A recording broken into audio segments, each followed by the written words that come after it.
The stories we hear about ancient Egypt, the Nubian kingdoms, or the kingdom of Aksum are all fascinating tales of great rulers. Magnificent architecture, cultural achievements, and military prowess. But if we only tell the stories from the perspective of the elites, then there is little point in telling them at all. For the most part, these stories often neglect to mention how the average people lived. I am, of course, talking about the hard lives of the common folk, their social standing, their contributions to the civilization, and how they eventually brought it to its knees. It is quite interesting to note that none of these three civilizations collapse due to external factors such as climate change or invasion by nomadic tribes. Rather, each of these powerful states collapsed from within due to the actions of the commoners. In this video, we will explore how the average citizens brought down three of Africa's mightiest empires.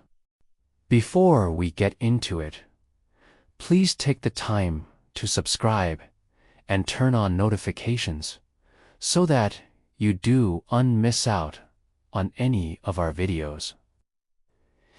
If you enjoy reading, check out the news in the description below for more insightful stories about Africa.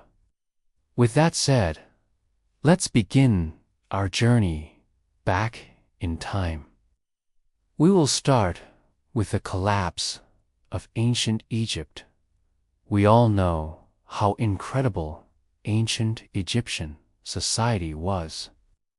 We marvel at the massive pyramids and the astonishing engineering skills that went into building them. However, what we often forget is that not everyone who lived during the era were treated equally.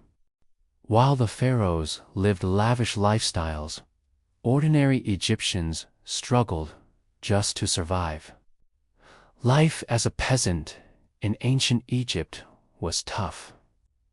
The majority of the population worked as farmers, growing crops like wheat, barley, and flax on the banks of the Nile River. They grew these crops to feed themselves and pay taxes to the state in the form of grain. The work was backbreaking and the hours were long. Farmers had to water their fields manually, and they relied on the annual flooding of the Nile to make their crops grow. If the Nile didn't flood, there would be no rain and their crops would die. This meant that food was often scarce and malnutrition was widespread among the peasantry. To make matters worse, the Egyptians had a hierarchical society, and as a result, peasants were at the bottom of the social order. They had very little rights and were at the mercy of the government officials who collected their taxes. Things got even worse during the later periods of ancient Egypt, when foreign rulers took over the country. For example, the Persians, Greeks, and Romans all tried to control Egypt, and they imposed heavy taxes on the peasants to fund their armies and their projects. All of these hardships led to unrest among the population. Peasants began to question the system that kept them in poverty, while the elites enjoyed great wealth. This discontent eventually boiled over and led to the collapse of the Egyptian civilization. There are many theories out there about why ancient Egypt fell apart, but most historians agree that internal strife played a major role. Here is one such example. During the reign of Cleopatra, Egypt was ruled by the Greek language and culture. As a result, many Egyptians felt alienated from their own culture and traditions. This led to a revolt against Cleopatra and the Ptolemaic dynasty in 332 BCE. Although the revolt failed, it showed that the people were becoming increasingly discontented with the way they were being ruled. Eventually, the Roman Empire annexed Egypt, and Cleopatra died by suicide after losing a battle against Octavian, who would later become the first emperor of Rome, when Egypt was incorporated into the Roman Empire. The conditions for the peasants became even worse. They were exploited for their labor, and many of them were killed in the process of building Roman monuments. Over time, the Egyptian civilization as we knew it ceased to exist. The Romans didn't understand or care about Egyptian culture. Instead, they imposed their own culture on the people and drained the country's resources. Eventually, Egypt was completely Romanized. So you can see how the struggles of the everyday Egyptian ultimately contributed to the end of their civilization. Let's now travel south to the kingdom of Nubia. Most people don't know much about Nubia, but it was actually a powerful kingdom located in what is now northern Sudan. Nubia was situated along the Nile River and was strategically important because it controlled the trade between Egypt and sub-Saharan Africa. The kingdom was home to several powerful dynasties, including the Kingdom of Kush and the Kingdom of Makuria. At its peak, the Kingdom of Kush controlled much of Nubia and parts of Egypt. The capital city of Meroe was a hub of trade and commerce, and the royal family amassed great wealth. The kings of Kush were known for their wealth and power, but life for ordinary Nubians was not so rosy. The society was stratified, and the commoners were at the bottom of the social hierarchy. The commoners were mostly farmers and traders who paid taxes to the king in order to use the land and engage in commerce. The king also had a standing army, which the commoners had to support through labor and taxes. This heavy taxation and forced labor left the commoners with little income, and they struggled to meet their basic needs. Additionally, the Nubian kings were notorious for their love of luxury. They built large palaces and required expensive goods from across the empire. This placed an even greater burden on the commoners who had to produce and transport these goods. To make matters worse, the Nubian kings often went to war with neighboring kingdoms, which resulted in the loss of life and property. The commoners bore the brunt of these wars, as they were the ones who fought in the battles and suffered the casualties. By the 4th century CE, the kingdom of Kush began to decline due to several factors. One of the main reasons for the decline was the increasing pressure from the kingdom of Aksum. As the kingdom of Kush was being weakened by internal strife. Aksum took advantage of the situation and invaded Nubia. The commoners were caught in the middle of this conflict, and they suffered greatly as a result. The war with Aksum led to the destruction of towns and villages, and the loss of many lives.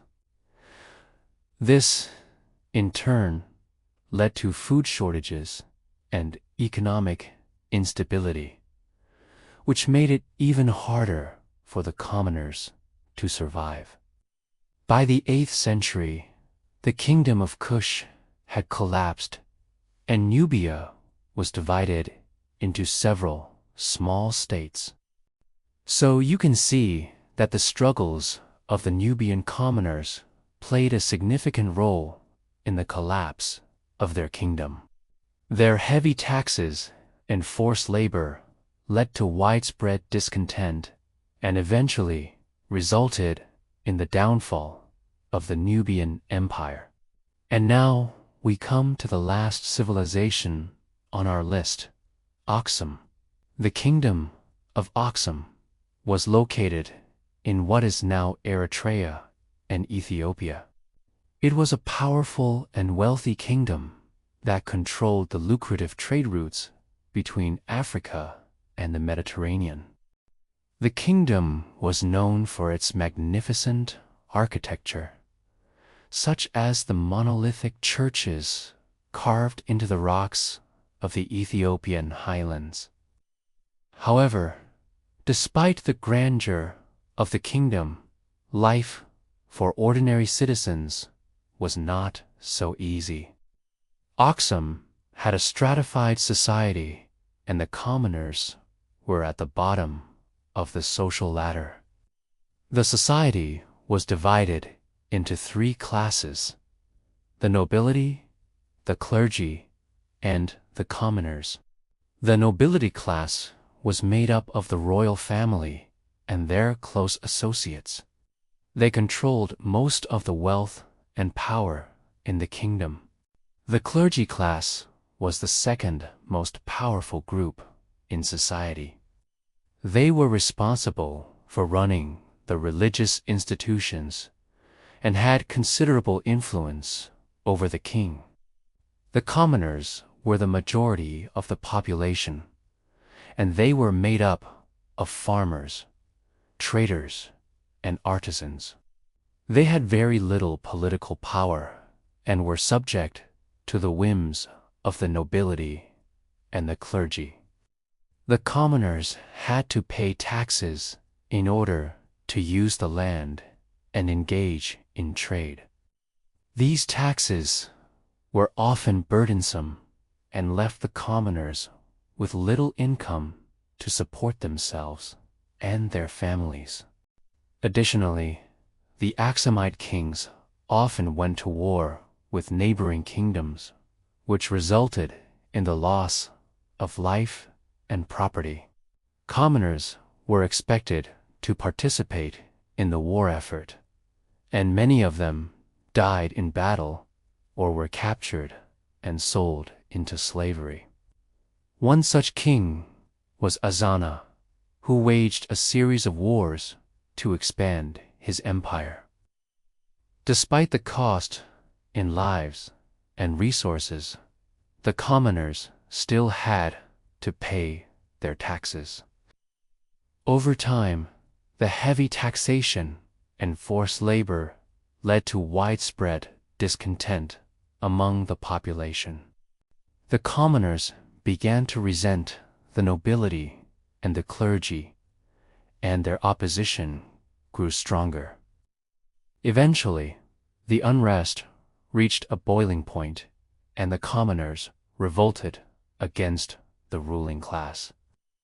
This led to a period of instability and civil war in Aksum.